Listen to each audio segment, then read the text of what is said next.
My name is Eric Michael. I've sold over $5 million in sports cards, and you're here for my podcast, Beyond the Game. We are at episode number 20, where I talk about anything and everything to do with sports, sports cards, dating, business, relationships, and really just anything that's on my mind. A lot of it's centered around sports. For those of you guys that don't know who I am, my name is Eric Michael. I've sold a lot of money in sports cards, and now I own a multiple seven-figure coaching program that actually teaches people how to make money buying and selling sports cards. And the reason I do it is because number one, sports cards changed my life. And number two, I truly do believe that sports cards is the easiest, most predictable way to make a few $1,000s a month on the side. If you ever see my content or me talk about sports cards anywhere, you'll see that's something I talk about a lot. This is not something that's going to make you 10, 15, 20, $30,000 a month. It could. I've seen it. But it's really something to make an extra few grand a month just to make your life much easier. And I have a bunch of things to talk about here. Number one, let's get into NFL stuff. So, wow, not a good start to the NFL season for gambling for me. And this happens This happens every single year. The way I gamble is very predictable. If you see my picks over and over again, I love to bet against the public, and I love to bet on home underdogs. That's my thing. And every single year, the first week or two, just bad. Like last week I went 1-3 total. And then this week I went 1-2. So I'm starting to, get a little bit better, but wow, just not good. Maybe my friend and I have joked that in the beginning of the season, Vegas lets the public win a little bit. So then they get sucked in and they lose money the rest of the season. Because every single year I'm profitable. Just the first week or two is just always brutal. It's always brutal. But with that said, I have my top 3 sports picks for this upcoming week in the NFL season. So this would be September 22nd, Sunday. So there's 3 of them. And I like these other picks that I've given out. I like them. They were good, at least in my head. But what I'm about to say here, I love these picks, and one in specific. So I'll go over the first 2 that I liked and the last one that I love the most. So the Colts -1 over the Bears. Caleb Williams and their offense. I don't know if it's Caleb Williams. He didn't look that bad when he played the Texans, honestly. He actually looked like he was in control, but he just lacks that athleticism he had in college. Right now you could see he can't really run away from defensive linemen, and he's a little bit smaller.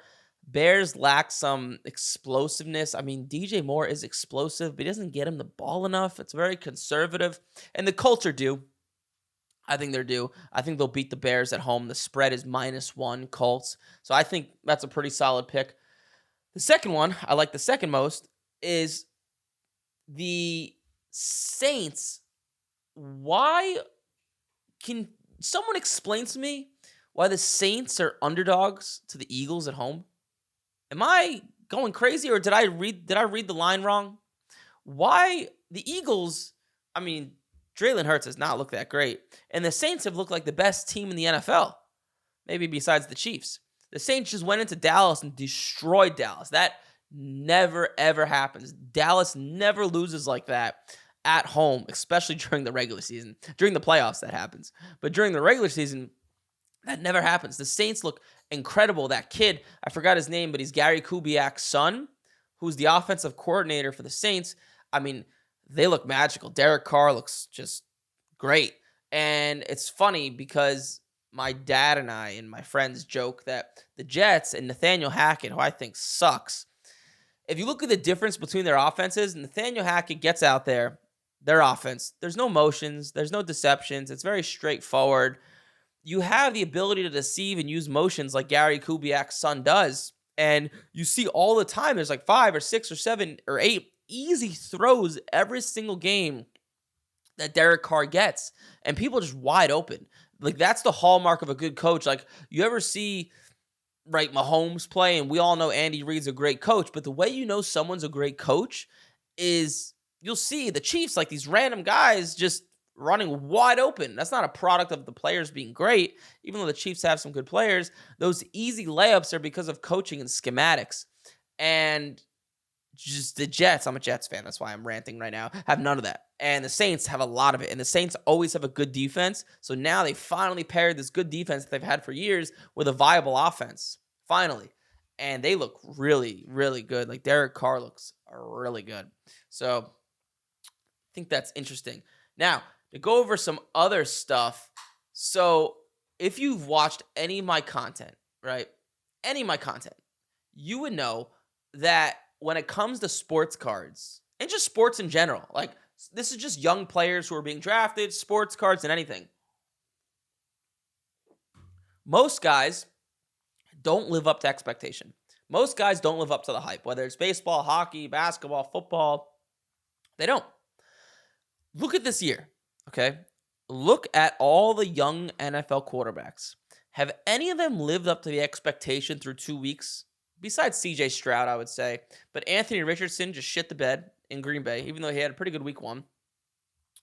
Tua obviously got hurt. And Will Levis, even though I was a fan of him, but this guy just looks like a tire fire. Oh my God, some of the decisions this guy's making. Week number 1, that little flip he made to that Bears defender, holy shit, that was bad. And then number 2, yesterday he threw some horrible backwards pass, and the Jets recovered it for a fumble. But I want to illustrate my point and why you never hold, like you could, but at least in my experience, it's always a bad idea when you have football cards or any cards going to the season. Because what happens with sports cards is like Jordan Love, for example, his PSA 10 contenders was $1,200. It jumped up to $2,200 because of hype, excitement, inflation, and it jumped up without him ever playing a game. And what that means is before the NFL season starts in the leading months of July and August, you have this hype and excitement and this inflation. And when things are inflated, they come down.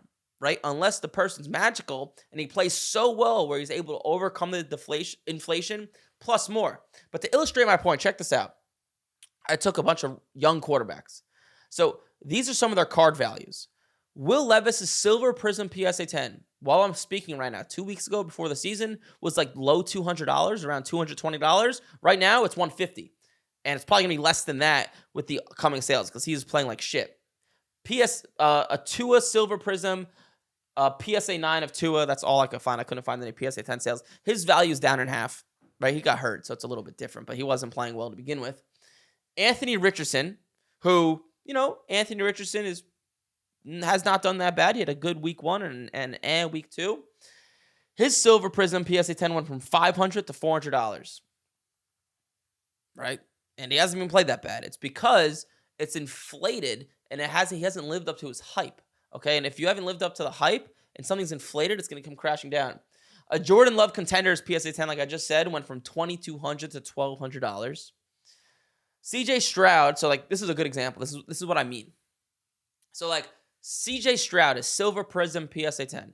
It's right around $850. Before the season, it's still around $850. Think about that for a second. You would think, oh, CJ Stroud's value should go up. CJ Stroud has played well. That makes common sense to anyone that, watches football or is in sports cards, but it doesn't. Why doesn't it?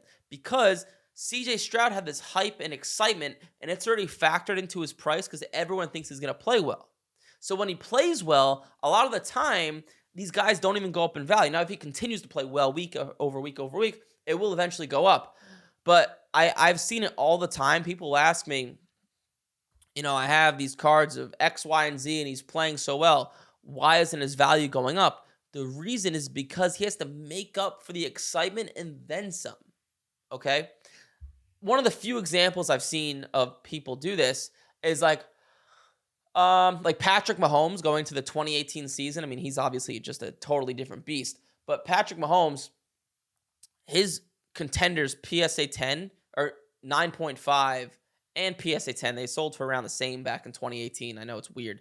But it was around $600, which back then, I know it sounds crazy now because these cards sell for just absorbent amounts of value. But back then, if a quarterback selling for $600 was like, holy shit, like this is insane. Like this guy hasn't proven anything. He hasn't done anything. If you remember Patrick Mahomes, he played one game in the 2017 season, his rookie year, when the Chiefs locked up the playoffs.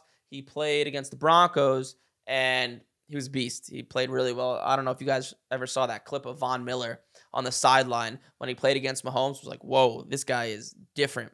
So, but still, he hasn't proven anything. And it's crazy because, side note, back then, football, like buying football was like not a thing. I know that sounds funny, but like it was really just like baseball cards and basketball. Like football is kind of like it's like it's on the side. And now football is the biggest. I don't know how that happened. During the pandemic, a lot of stuff blew up, and basketball actually took a step back. Baseball still solid, but football, like the most popular, desired cards, just generally speaking. But my point is, CJ Stroud has been playing well, and his value hasn't even went up. It's because he has to make up for that excitement and hype. And then lastly, just Jesus, I can't believe I can't believe what I'm watching here with the Panthers. Bryce Young, I mean, his value's down in half, almost in half. When I looked, his Silver Prism PSA 10 went from 230 to 140 in 1 week. It dropped almost in half. I mean, last week, if you watched my podcast last week, or one of the podcasts, you would see I picked the Panthers to cover against the Chargers +4, or I think at the time it was +6. And my theory was, the Panthers, they can move the ball a little bit. They have Adam Thielen. They run the ball okay. Chargers coming over from the West Coast to the East Coast. And I figured it was good value. The Panthers would come out, maybe go up 7-0, 10-0, then maybe lose by 4. That was my theory. That did not happen. And I don't watch the Panthers a lot, as nobody watches the Panthers a lot, but I watched that game because I had a lot of money on it. And wow, they are abysmal. I can't decide if it's like they have no weapons and no one's open, or Bryce Young's holding the ball, or the coaching sucks, or it's everything. But Bryce Young does not look good. And this is the problem with smaller quarterbacks. So Bryce Young is small, right? Skinny. He's like 6 foot or 5'11". And if someone is of that size, you need to have something special about you, okay? Like Kyler Murray, for example, right? He's Bryce Young's size. Maybe he's a little bit more muscular. He's a different beast when it comes to using his legs. Russell Wilson was that size. Russell Wilson was also a lot more athletic, and he was jacked. Wasn't that easy to bring down. Bryce Young's like a snowflake, and he doesn't have the strongest arm. He should be accurate. He's not recently. I don't see how he succeeds. I don't see how he's not a backup in a year or two, unfortunately, but that's just the case for a lot of guys. But I think at the same time, Bryce Young doesn't come into the league with a lot of gifts, like physical gifts, and the Panthers aren't helping him out with they have no weapons. How have you not got weapons since last year? Like, that was the problem. There's no weapons. They have like the same team. Like, they have that kid Leggett, who they drafted from University of South Carolina. I mean, he's irrelevant. They're still throwing to that same tight end Tremble. I mean, the Panthers need to, the owner needs to sell the organization or something. They are not good. That is, I mean, I finally watched the Panthers game and I was like, wow, they are bad for a reason. Whew. I had a vent there because I lost a lot of money on it, but that's okay. The Bengals made me more money yesterday. They always play the Chiefs well. That +6 was good. So going back to card stuff. So I bought a card yesterday I paid $10,000 wire for it. I wanted to go over it a little bit, like why I bought it, what it was, my thinking, my thought process. So like I just said, right, I'm not buying football right now, right? A lot of football guys are overhyped, overexcited, and I'm really looking into buy baseball. Now, something I love to do with baseball, this is like a nice little hack or something I just like to do a few times during the year. What's up, Bram? So baseball, right, you have the playoffs that starts early October. I love to buy a few young guys, higher end cards, with the hope they play well in the playoffs. Chances are they won't. And I just hold it and sell it in early the next year. So a good example of this. So I just bought an orange Bowman Chrome 2022 autograph of Jackson Chourio, an orange. A PSA 10, I paid $10,000 on the dot for it.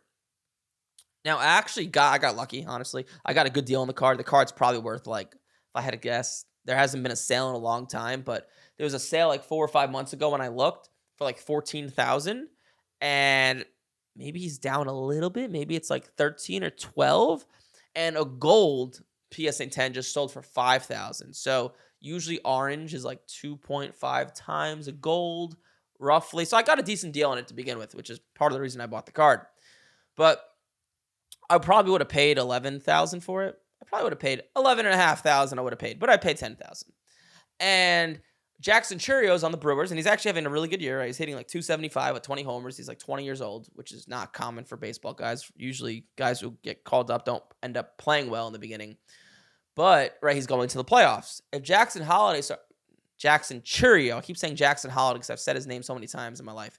Jackson Chourio, if Jackson Chourio plays well in the playoffs, you'll see his value skyrocket, right? If he has 2 home runs in a playoff game, boom, you'll see his value go up like that, like 20, 25% real quick. Then if the Brewers don't win the World Series, it'll drop back down. But that was my theory and my intention behind buying the card. I bought it. It's already a good deal. I'm into it for cheap. If it shoots up during the playoffs for some reason, great. But I'm intending, most likely, I'm going to hold it going into like, January, February of next year. Hopefully it'll go up like 20, 30%, sometimes more, sometimes less. I'll make my money and I'll move on. But pretty excited about that purchase.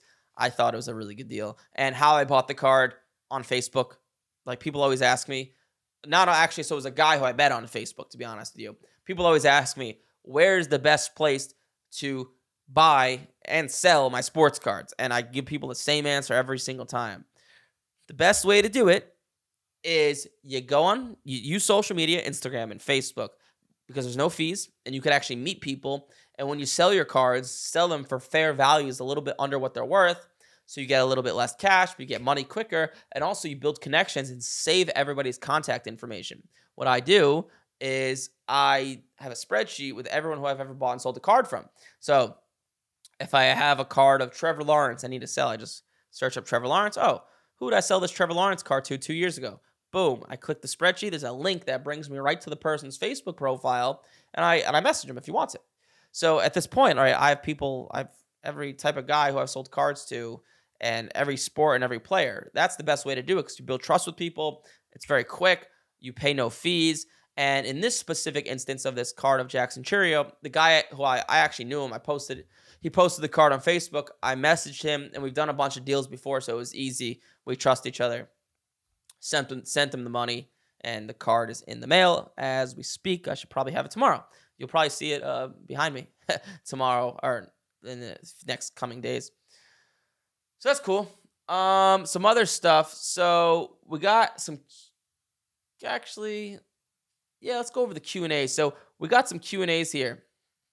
So first question from Max. Max says, do you ever pull cards or do you use the card finder service and stick to the game plan? Okay, so when Max is saying pull cards, it means opening up boxes and cases and stuff like that. I do it like once in a blue moon, but it's like going to the casino. You expect to lose money. It's a great way to lose money. That's what it is. It's a great way to lose money. And you know what's funny? So this is like a side tangent. But you guys have ever seen those ads or people comment like, oh my God, this guy's a scam, stay away. And what's crazy is, right, so like I have an education program, right? All I do is I give people the same exact information that has changed my life over the past 10 years for buying and selling sports cards. And most people take us up on and execute the information and make good money. But, there's some people that for some reason buy our program and do nothing. That's the reality of it. It's like no different than school, right? Like here's the information. If you study, you're going to pass and make money. If you don't, you're not going to make any money. Pretty simple. But what's crazy and something that's just kind of recently came to my mind is like breaking open boxes and cases, it's gambling. I guarantee you, unless you're the luckiest person ever, you will lose money in the long run. But what's funny is these companies go out there and run advertisements and promote the idea of, opening up these boxes and cases. And listen, this is what drives the hobby. I'm not saying not to do it. I'm not saying there's anything wrong with these companies. It's fun. It's entertainment. These guys make money. But these companies kind of deceive you and say, like, you could hit this and it's worth X amount of dollars. But in reality, these companies, they're just promoting the idea of gambling. And gambling is addictive. I think it's crazy how, to me, if anything's a scam, like that is the scam. And this is coming from someone who is heavily involved in sports cards. And those companies, I have them to thank for all the money I make, because without those companies making those cards, no one would open up those boxes and cases, which puts these cards into the market. But if anything's a scam or anything's a losing proposition, because if you break down the word scam, so people that comment on one of my ads, right, and they'll say, this guy's a scam. What they mean is I think this guy is going to take your money and not deliver any value. He's not gonna make you know your return on investment. That's what people mean for the most part when they say scam. That is exactly what these companies are doing with breaking open boxes and cases. I'm not saying don't do it, but don't advertise that you can make money and this hit and that hit. Advertising that it's fun, it's entertainment, right? Going to it's like paying for a ticket to a concert. Like I'm going to a concert tomorrow. Akon should be good. He's one of the few guys who I really like. But that is what it is. It's not a way to make money, and it shouldn't be said as a way to make money because these companies know damn well that you will lose a lot of money in the long run. I mean, I teach this stuff, so like I can't tell you how many people that join our program and tell me something along the lines of, I started buying and selling sports cards again. I got into breaks and cases because I thought that was the way to do it, and I lost 20 grand in 6 months. I lost 30 grand in 3 months. I've seen it all the time. There's one guy who lost 60 grand in the first month doing it. Then he saw one of our ads, and now he's changed his tune, but that to me is crazy that people will think that's a way to make money. I guess if you don't know any better, it's okay. But that to me is the scam. Not that it's a scam because it's fun and it should always be something that's done. It's a scam if it's being promoted that you can make money because you can't. Opening up boxes and cases, you will not make money. Take my word for it. So Max, I think I answered your question. Sorry if I went off on a tangent there. All right, we have Mike. Mike says, if you have a card of a player that you're expecting a decent sale on and they get hurt, what do? Wait to see how serious the injury is or immediately sell. So if I had to, so I'm assuming you're talking about someone that got hurt in football, and I'll use Tua as an example. If you're asking me that question, I would assume you're talking about Tua. So Tua, if I had his card, so that's why I always tell people sell cards before the season. Okay, bottom line, sell cards before the season. That is the way to do it. Yeah, I would just sell right away and cut my loss, take the money, and reinvest it. That's what I would do. 1 second. I have to. Someone was blowing up the Instagram chat. Yeah, I would just sell it right away. Honestly, opportunity cost. So Tua Tagovailoa. Let's say you have a card that's worth $1,000. This is I'll use a math example to literally give you a real example. So let's say you have a card that's $1,000, okay, and let's say you paid $700 for it, and you're expecting to sell it for $1,000. Okay, now he gets hurt. Now the card's worth $500. So you have two options, right? You could sell it today and lose $200 and you get $500 in your pocket, or maybe you could wait and let's say for some reason something really good happens and it jumps back up to $1,000 in 6 months from now. If you're at least if you're a student of mine, what I would tell you, if you're buying cards and getting them graded and flipping them and making quick money, it's actually not worth it to hold that card. Even though you're taking a loss now, and it sucks, I get it. I've been there. To give you a great example, back in this will make for a good real copy what I'm about to say. So back in when was it? What was the year? When did Andrew Luck retire? When did that horrible thing happen that cost me a lot of money? I think I was in Europe, and I think it was, I want to say 2016, 2017. I forget the year Andrew Luck retired. But so I bought a bunch of Andrew Luck cards because I was really bullish on his value going up. And for example, one card I bought was a number to 99 contenders, BGS 9.5. I paid $2,500 for it. And I bought all these Andrew Luck cards knowing I was going to be going to Europe and probably not be buying and selling sports cards. So I wanted some stuff appreciating while I was there because I was there in August before the season started. And it appreciated. When I looked last, it was selling for around $3,200, $3,300. And I was in Amsterdam and the times flip-flopped. So and also I was jet lagged. And I remember I woke up and I saw this article. It was Andrew Luck retired. And I thought it was a joke. I was like, what? No, he didn't. That must be a joke. My friend sent me some stupid article and I started Googling it. It's no, he actually retired. And that $2,500 card I paid that was worth $3,200 and it was going up. I thought I was going to sell it for over $4,000. Immediately dropped down to like $600-700, something like that. And it sucked, especially I didn't have nearly as much money at the time. That was a lot of money for me. And, that's a lot of money for a lot of people. And I just sold it for like $600. Like, what was I going to do? Just hold it and hold it and hold it. And I still have the card today and maybe it's worth a few $100s now. So yeah, just eat your losses, man. You can't win them all. I mean, it's like sports cards is like a game of poker, right? Like, it's about making more right decisions than wrong decisions. Like, if you're familiar with how to play poker, like, you would know that you could, I mean, especially me, I've had really bad luck playing lately, but you would know you can make the correct call, the correct decision, and get fucked on the river. Happens all the time. That's what sports cards is. Like in that Andrew Luck example, I made the correct decision. I bought the right guy at the right time, but sometimes things go wrong, dude. That's business, right? That's part of life. It's not, like, shit happens. Deal with it. Cut your losses. Move on. Take the money now, and then just, because even if that Andrew Luck card shot back up, 2 years later, I would have still rather had the $600-700 now because I could turn that and flip it much quicker than the value going up. So, like, if you're talking about Tua Tagovailoa, that's the answers. Sell it now. Cut your losses. It's not worth hoping and praying, right? If you're in this game to make money, take the money, put it into something predictable. All right, we have a question from Casey.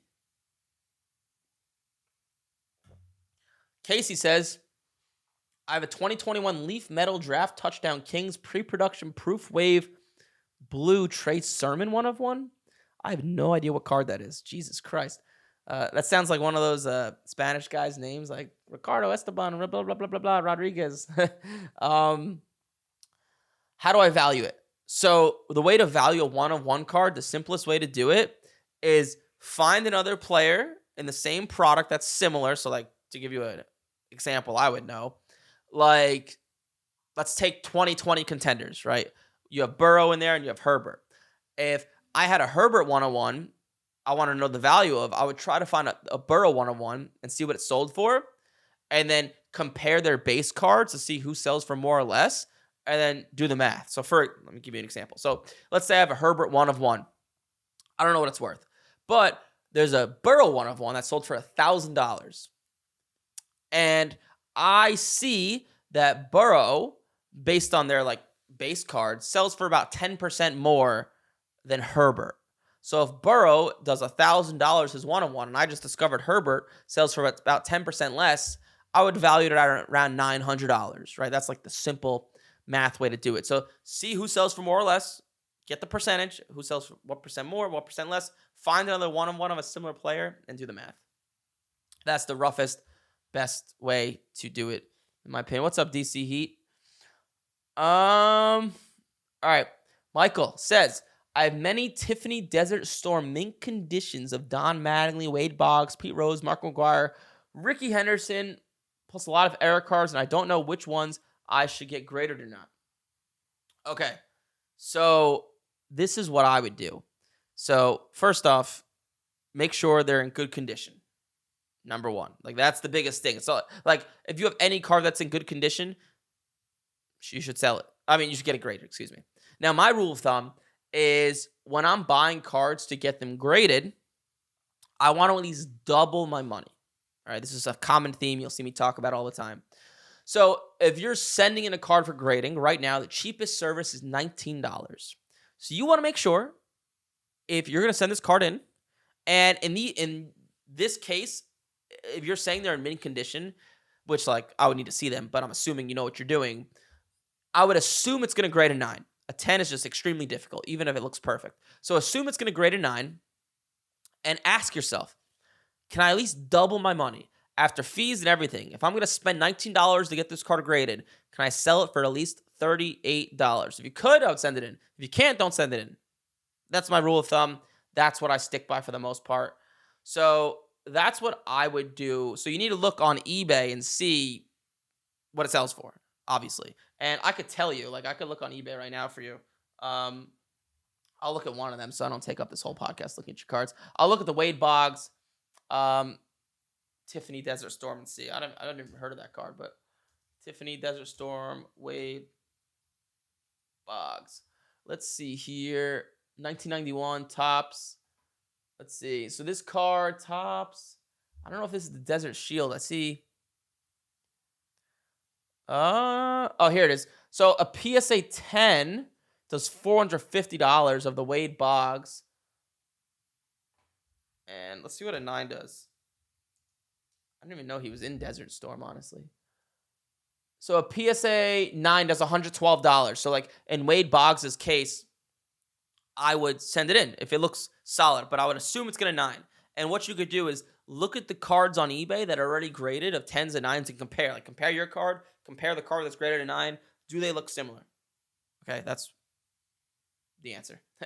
So let's see. Bob F from PA. By the way, Instagram, I see your questions. Give me a second. I'll get to them. I just want to run through all these questions. So Bob F from PA. Oh, I see this is an in-depth question, Bob. I like it. What are your thoughts about a strategy such as purchasing 5 1954 Hank Aaron cards at 10% under comps, okay, cracking them, sending the PSA raw to get PSA grades of 1s, selling the regraded cards at least 100% current comp value.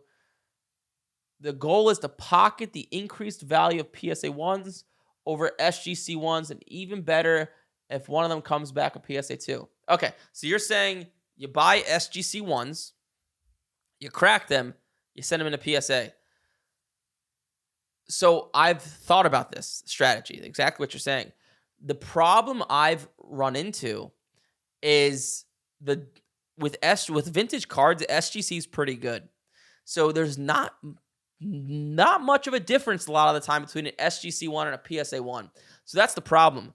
And even so, even if there's a little bit of a difference, right, you're kind of playing with fire with vintage cards. Like it could easily come back authentic if it's a PSA 1 or an SGC 1 because the card's probably fucked up.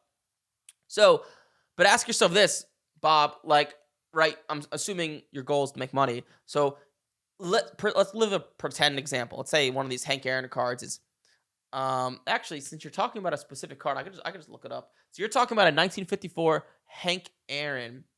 Let's look it up and see what it sells for. 1954 Hank Aaron PSA 1. So a PSA 1 of Hank Aaron. Oh, this is his rookie. It's like PSA 1.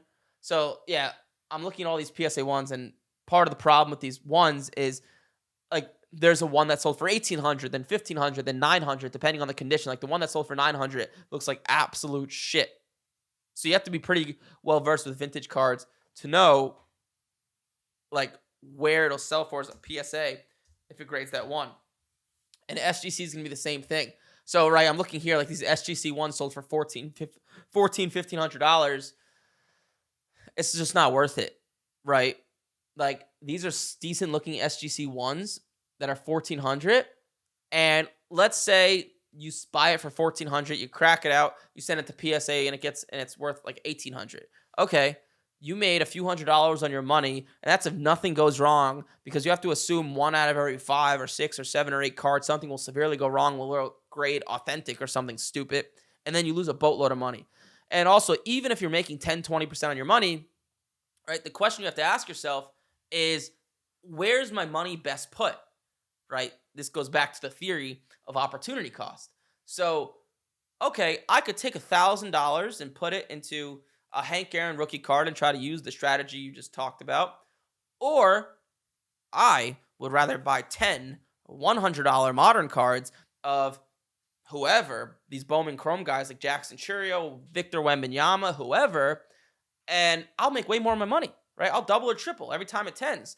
And I know it's not as like nice to say, like Hank Aaron versus Jackson Churio,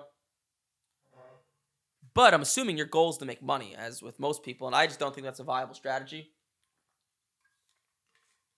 When it comes with vintage cards, the only viable strategy I've seen to make money, besides if you get lucky and you find like a lot that's like raw and get them graded. That's how I got like my big start in sports cards and made a lot of money, which is lucky. Like you can't rely on that. Like that happens once in a blue moon. Good luck finding that stuff. But the only viable strategy I've actually done, seen, used, made money on, and I've taught it to students, is buying like not vintage. Well, it is vintage. Like I consider it vintage, like 80s and 90s and even early 2000s PSA 10s. And these cards go up over time. Like I just bought a card of Randy Moss, a Topps Chrome 1998, and it's going up over time like this, but it goes up and down like this as it goes up. So I use market movers to see when it comes down. So the last sale of this Randy Moss card was $117, which is the lowest sale in the past year. And I found one on a card show. I bought it for $110. And it will spike back up. It goes up like this all the time. So like it'll pop back up to 180, 200. I'll sell it for 10% under comps. That's the only viable vintage strategy I've seen. And I have students that consistently make like 30, 40, 50% on their money pretty quickly. With what you're talking about, man, you're playing with fire, dude. I wouldn't. And believe me, I love the swing for the fences. I have a massive tolerance for risk, but I have a tolerance for risk if I'm going to make a lot of money. This is a lot of risk for little reward, right? It's usually you want low risk, high reward. What you're talking about is high risk, low reward. So no, don't do it. That would be my advice if you were paying me for advice. Okay, we have Cass. Hope you're doing well. Thanks, Cass. What is your opinion on getting valuable cards autographed and sending them in for dual grading at PSA 10?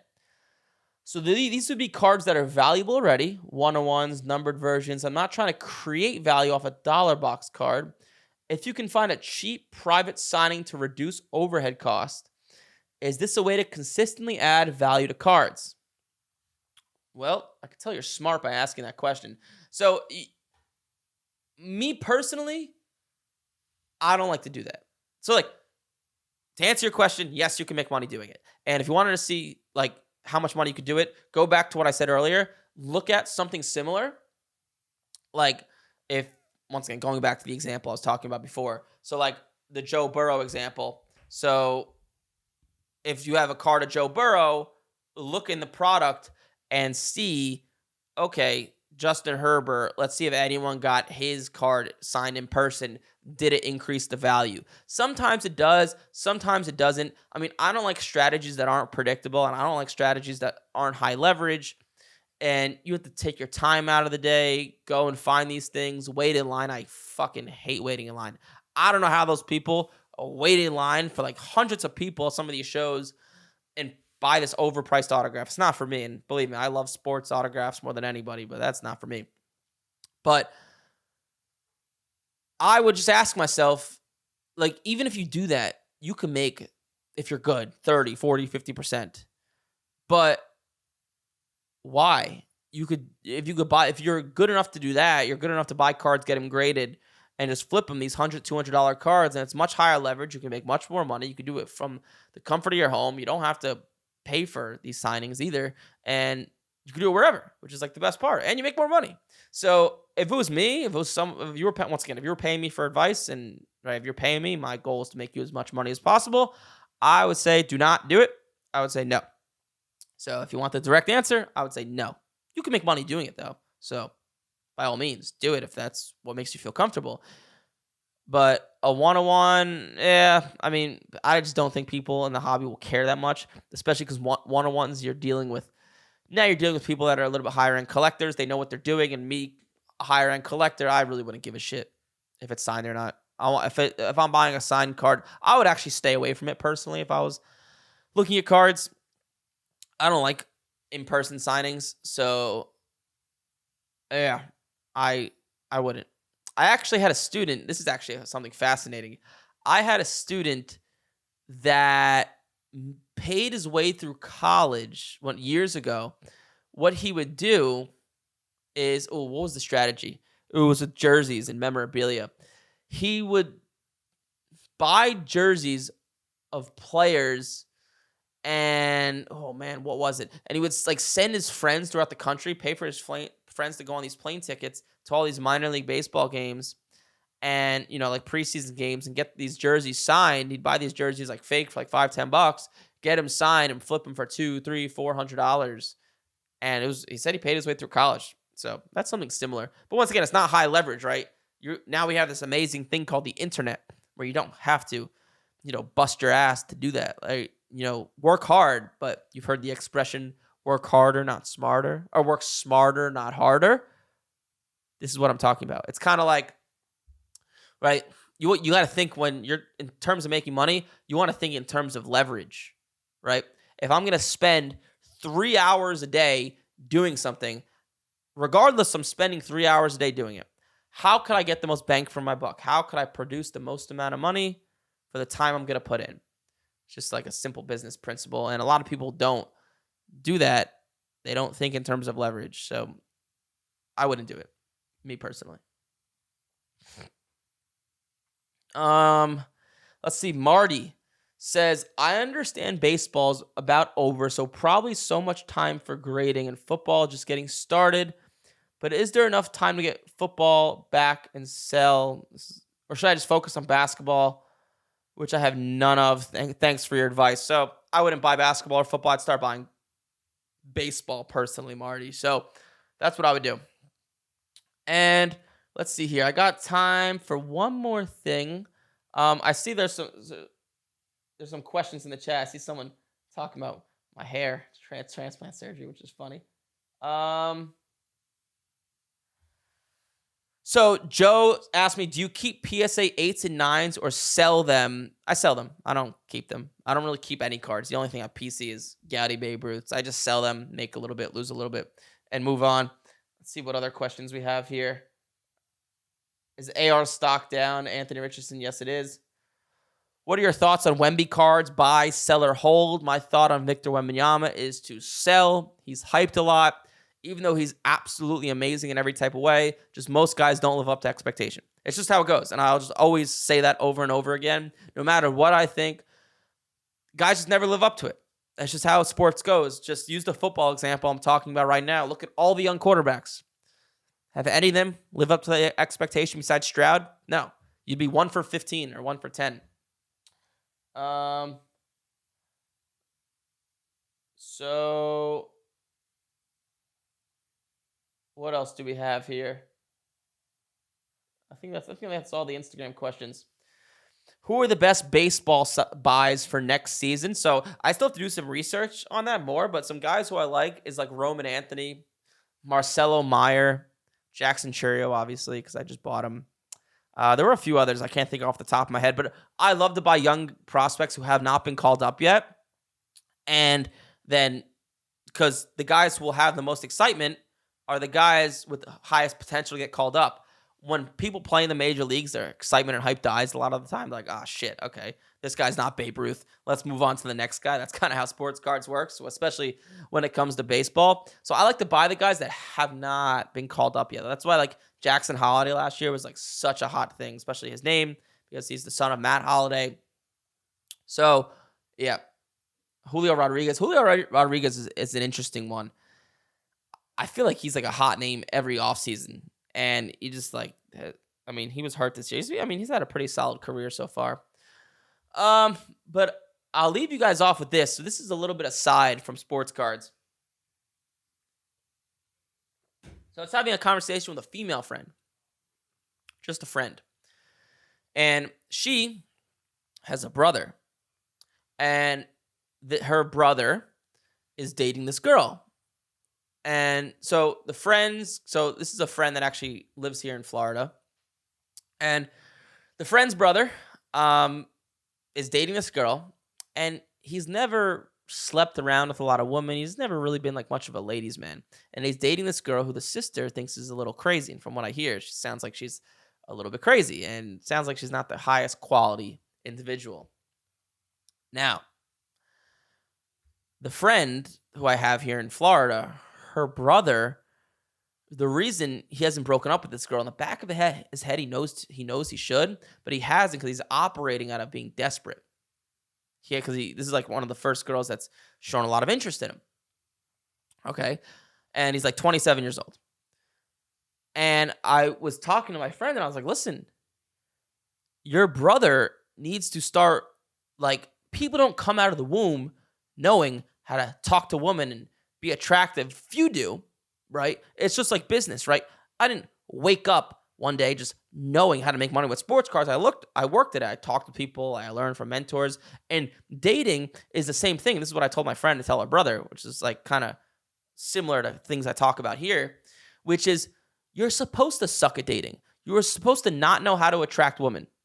Most people don't. It's a game, right? Just like business, it's a game. Sports cards is a game, right? You need to get good at the game. You need to, right, learn how to find these cards, negotiate which ones are the best, which ones are the worst, what grading company should I send to, who are the hot players, who should I stay away from, right? And dating, it's like marketing, especially online dating nowadays. So it's a game that you're not supposed to be that good at it. Pick up books, read courses, read mentorship programs, and you'll get better at it.